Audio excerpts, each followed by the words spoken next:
Support comes from the Missouri Forest Products Association, committed to conservation and careful management of the state's forests to make them more resilient and better habitats for wildlife. ChooseWood.com. This is St. Louis on the Air from St. Louis Public Radio. I'm Elaine Cha. If you tuned into Jeopardy on May 16th, you may remember watching host Mayim Bialik present a clue to the contestants, which stumped them all. Card game in which you try to build the perfect hot dog is called Turn for This. It's kind of cute. Turn for the Wurst. Now, as you heard, none of the contestants were able to get any points from that clue, but the moment was actually a turn for the best for St. Louis game company Wham Wham Games, whose hot dog building rummy-style card game, Turn for the Wurst, was released just last year. And that's because the Jeopardy boost is very real. Being on the classic TV quiz show sent sales through the roof. Here now to talk about that moment in the trivia show spotlight and how a stack of cards can lead to a winning wiener, we welcome the chief game developer of Wham Wham Games, Phill Wamser. Phill, it's great to have you here. Hi, it's nice to be here. Now, Phill, Turn for the Wurst, spelled W-U-R-S-T, is some good wordplay.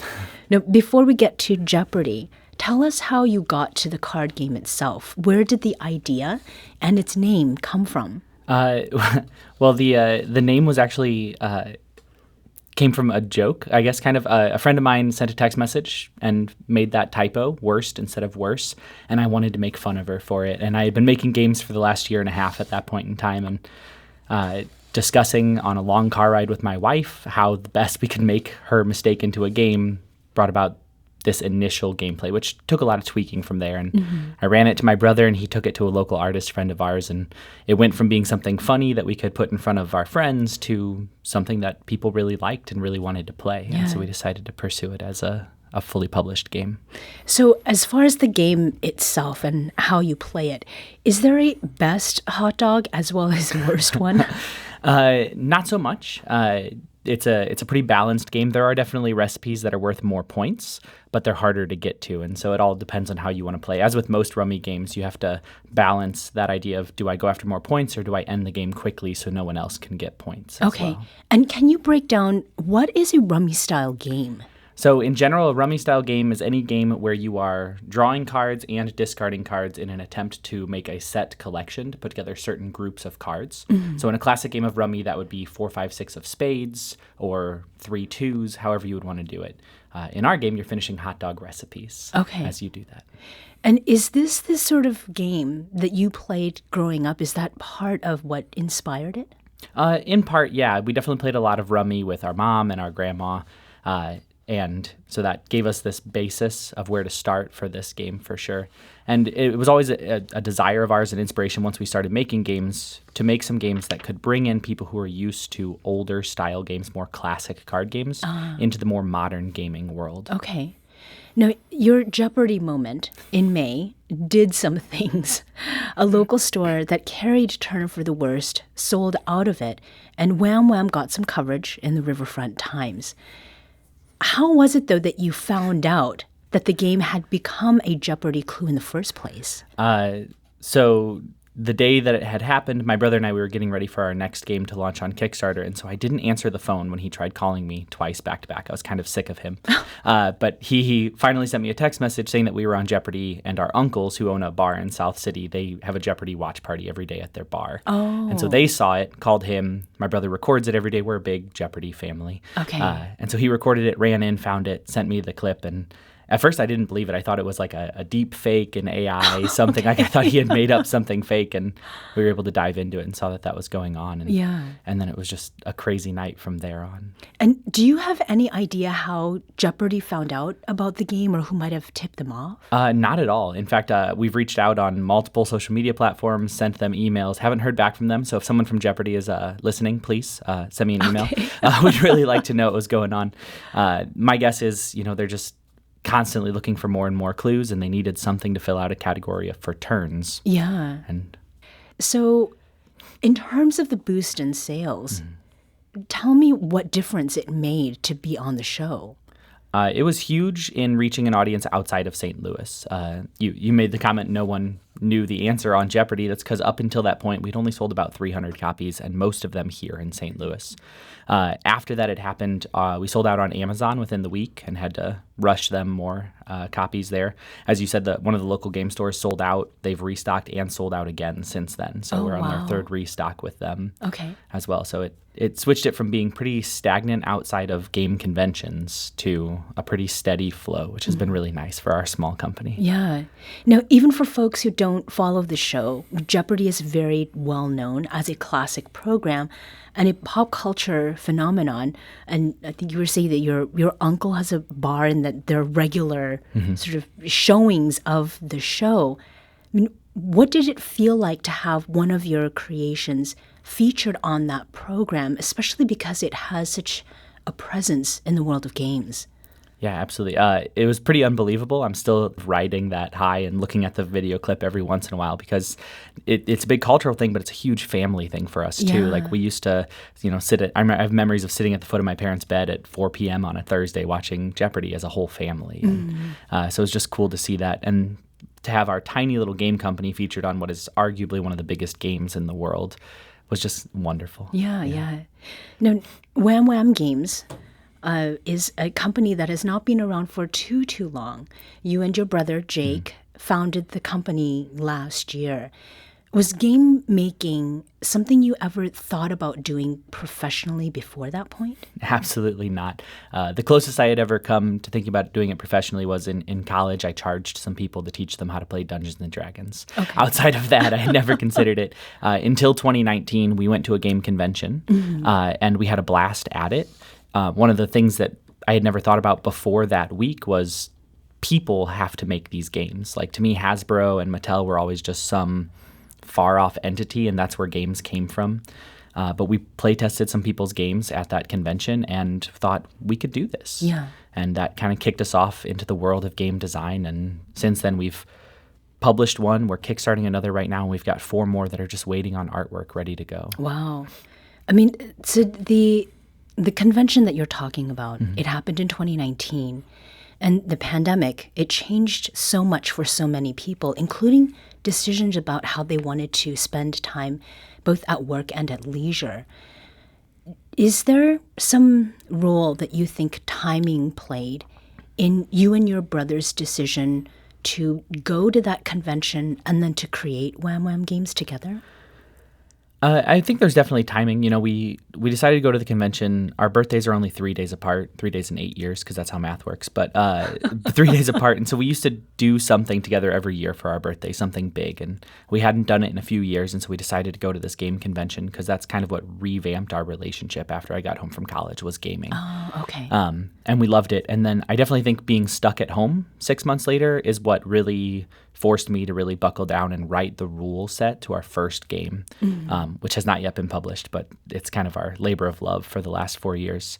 And I think if we hadn't been stuck at home, we're both very flighty people sometimes. I think we would have fizzled out and been like, oh, well, that was a fun idea, and never taken anything with it. The idea to then take it from game design to a business was watching the industry skyrocket during 2020, especially smaller games that people could play with kids or just with the one other person in their bubble at the time. Yeah. I'm talking with Phill Wamser, founder and chief game developer of Wham Wham Games and its recent unexpected boost as a clue on Jeopardy. Now, in terms of time, this is an exciting time for you and Wham Wham Games. Just a couple days after the Jeopardy bump, you were talking about this earlier, you released a Kickstarter for a new game called Shiner. Not a game related to hot dogs or to black eyes. No. What does this game add to Wham Wham's catalog? So Shiner is a micro game. It's meant to be played in 5 minutes. It's very quick. It's an 18-card game, which the premise of 18-card games is exactly that. You have 18 cards to get as much gameplay as possible. And at the time, so about a year ago, I had never heard of an 18-card game. Yeah. And it started as just a thought exercise. Like, this could be fun. Could we pull this off? And it went from being exactly that, just some thoughts, to something that people really, really enjoyed playing. We had a local game convention here in February called Proto Spiel, where designers from all over come and play test each other's games. And many of the designers said, this is one of the best games I've played today. Oh, wow. At that. A lot of them, their other favorite was our other game, but Okay. we're not talking about that right now. You're hitting it out of the park. Now, given that it's about making alcohol, did you have a particular participant group in mind? You mentioned your uncle's bar, or were there any St. Louis spots or locations where you could envision people enjoying the game together? It definitely plays quick, and so it would work well as a pub game. The theme didn't necessarily lead us or come from a desired audience so much as just something that we enjoy as a family doing, especially brewing and making things ourselves. And so I had that mentality or that inspiration when it came to the theme. Mostly our theme we dove into, not so much, even though it is Shiner and it is about making moonshine, the era is what we wanted to really encompass. The 1920s, 1930s Prohibition era. We liked that look and we liked that feel for a game. Yeah. And there are a few games in that era, but not a whole lot. We wanted something that would really pop for an artwork style. And I saw that in the Kickstarter video. It's very clear there. Wham Wham Games is also working on another game, and you had spoken earlier about this labor of love, The Trials of Daedalus. Yeah. And it's actually the first game project that you started working on before Turn for the Wurst. Tell us about The Trials of Daedalus and when the public will finally get a chance to play it. Well, if somebody wants to play it, they can always come play test it at one of our playtesting days, but that would only work if they live here. So the Trials of Daedalus is a head-to-head. We really wanted a 2-player game. So it's meant to be a heads-up game, and it's a labyrinth building and then, I guess, dungeoneering kind of game. So you're racing to build your labyrinth with monsters from Greek mythology, Daedalus being the creator of the labyrinth in Greek mythology. And then after you've both built your labyrinth, you're racing through it in kind of like a Dungeons and Dragons adventure, but really canned, really small and quick and forward. Yeah. Yeah. And what kind of appeal do you think those kinds of games have compared to all the others that are out there? Well, 2-player games are getting much bigger. A lot of people are looking for 2-player and solo games because it's hard to get a big group together and has been for, a few years now. Yeah. As far as the theme, Greek mythology hasn't been big lately, but the Percy Jackson series, a lot of the people that were looking to reach read that when they were in high school or in middle school. Right. They're at the prime age for 2-player gaming right now. But that idea of like a adventure-driven mythology thing, people are eating that up all over the place, and myself included. I grew up playing Dungeons and Dragons, and I'm always looking for a way to experience that high fantasy adventure in as little time as possible. Oh, okay, right. I mean, the time that we're living in now, we're in an age of remakes, sequels, prequels, right? And that can contribute to a sense that everything has been done before. And you are talking about Dungeons and Dragons and other games that exist. How is it that you approach designing a game, though, that feels new when so much around us is saying, like, try this, it's the same as the thing that you already like? Yeah, absolutely. I love that you brought that up. I'm actually speaking later this summer on this topic specifically to game designers on the talk is called Been There, Played That. Like, how do we move forward feeling like every story's already been told or every game's already been made? One of the things that was really helpful to me was I'm a huge math nerd, and I was listening to another talk about a deck of cards and how if you were to shuffle a deck of cards, it's likely that shuffling has never existed before in human history just because of the number of possibilities. And we're entering into a world of game design where there are so many mechanics that feel like they've already been used, but they haven't necessarily been used together. Okay. And so finding a new combination with things that people already know can give this fresh feeling to something that maybe they've experienced part of it, so they're comfortable with this one aspect of a game. But by combining it with something that it's never been combined with before, we can give them a whole new gameplay without totally throwing them, into left field with something they've never experienced before as well. Yeah. I want to go back to the 2019 game convention that you attended, which was the inspiration for you and your brother to found Wham Wham Games. Was there any sense of intimidation maybe that you felt as you were looking at game creators for the first time? You talked about Hasbro and other game companies, or was there a part of you that looked at those games and who's making them and you thought, well, I can do that or I can do better? Yeah, there's definitely a little bit of both. The convention we've been talking about is called Gen Con. It's in Indianapolis, and it's the big one in the country. I think this year they're expecting like 65,000 gamers coming to play. And when you walk into the vendor hall there, some of those booths are, as big as a small store, and they're super intimidating, and they've got these huge signs, and they're all over the place. But some of them are little 8-foot by 8-foot booths with guys who look like me, who just threw together something fun and they wanted to share it with the world. And so there was this intimidation factor, but at the same time, seeing a person as opposed to a name of a big company. Sure. And being able to relate that. Like I said, it finally clicked that a person had to design Monopoly. Right. These games that we've known forever didn't just come out of the ether somewhere. Mm-hmm. And then you'd mentioned earlier that with the advent of, should we call it the advent?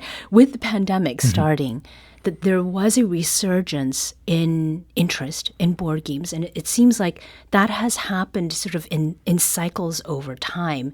Now that the pandemic is ostensibly over, do you think that people's appetite for group activities in person, that has continued to sort of be at a place that makes this a good time for you to be in the game business?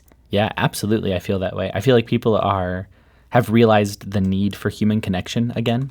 We had fallen so far into, and I'm one of those people who I had fallen so far into the video game world, and I could talk to people on a microphone, but I missed seeing the smile on their face or seeing the oh gotcha moment that you get from modern tabletop gaming that you just can't get across a screen. I think we all lost a lot of time with each other, and we're trying to make it up. And I see that a lot with the teenagers I work with, and I definitely see it with my family. Now, your full-time work, as you've just noted, it involves youth. What did they think about your game making? And have you had a chance to tell them, I just want to create games when I grow up? Quite often they make fun of me for it. That's the teenage reaction to most things. But It's good-hearted humor. And along with that, I get questions sometimes of, when are you going to bring this game back up? Or when are you going to finish that one? Or I was actually just talking to someone the other day that I hadn't seen in a while, and they brought up one of our early games that would have been too expensive to make, but we have a fun prototype. They're like, so can I just have that if you're not going to finish it? The same person will make fun of me. She'll make fun of me all the time about my nerdy game stuff. But they want that as well. Yeah. And how does it feel to be able to say that this is something you're doing now? Kind of unreal and really amazing. I like to tell people in high school I was kind of a closet nerd. Like when I'd get invited to parties on Friday night, I'd be like, oh, I already have a party. I didn't tell them it was my Dungeons & Dragons party.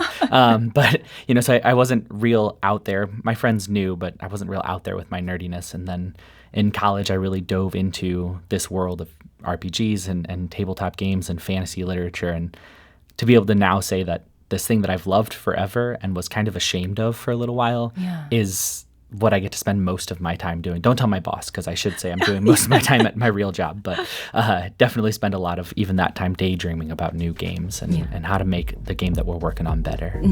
It's really an opportunity to be an adult, but also be a kid. Yeah, absolutely. Or to bring some of that childlike joy into my adulthood. Phill Wamser is founder and chief game developer with Wham Wham Games. They've recently experienced a bit of publicity because of an unexpected appearance on Jeopardy. Thank you so much for being here today. Yeah, absolutely. Thank you for your time.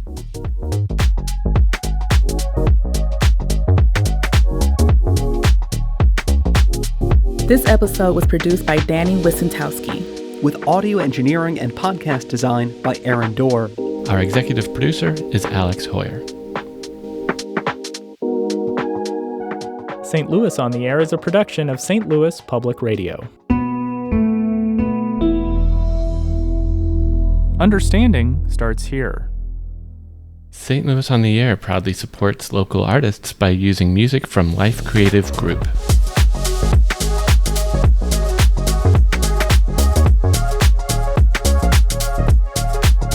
Do you find yourself regularly listening to episodes of St. Louis on the Air? Suggest us to a friend you think might enjoy our conversations, and leave us a review and rating on Apple Podcasts on the App Store. It's the simplest way to help people discover our show. Thank you. St. Louis Public Radio is a member-supported service of the University of Missouri St. Louis.